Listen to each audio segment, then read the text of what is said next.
श्रीमान् वेङ्कटनाथार्यः कवितार्किकेसरी वेदान्ताचार्यवर्यो मे सन्निधत्तां सदा कृते।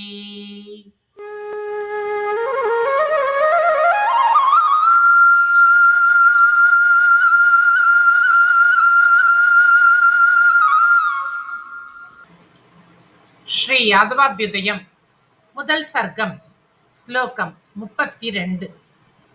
அக்ஷுத்ர கதிசாலின்யோः தயோர் அந்யோன்ய சக்தயோः ஐக்கரஸ்யம் அபூத்பத்யா கங்கா யமுனையோர் இவ.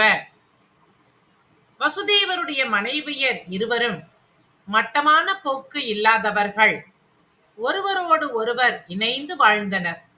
வசுதேவரை அடைந்த அவர்கள் அந்யோன்யமாய் வாழ்ந்து வந்தனர். கங்கையும் யமுனையும் இணைந்து ஒரே ரசமாக விளங்குவது போல இவர்களின் ரசமான வாழ்க்கையும் இனிமையாகச் சென்றது. அக்ஷுத்ர கதிசாலின்யோர் தயோர் அந்யோன்ய சக்தயோः ஐகரஸ்யமபூத்பத்யா கங்கா யமுனையோர் இவ. 33வது ஸ்லோகம். சதாப்யாம் அனுரூபாப்யாம் சமதுஷ்யத் சமேயிவான் வியக்திஹேதுர் அபூத்தேன சபர்யங்கஸ்ய ஷார்ங்கினக. இப்படி தேவகி, ரோஹிணி என்ற இரு மனைவியரையும் பெற்று வசுதேவர் மிகவும் மகிழ்ச்சியாக வாழ்ந்தார்.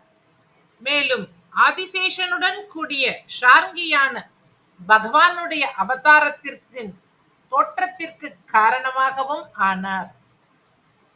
சதாப்யாம் அனுரூபாப்யாம் சமதுஷ்யத் சமேயிவான் வியக்திஹேதுர் அபூத்தேன சபர்யங்கஸ்ய ஷார்ங்கினக. கவிதார்க்கிக சிம்ஹாய கல்யாண குணசாலினே ஸ்ரீமதே வெங்கடேஷாய வேதாந்த குரவே நமः.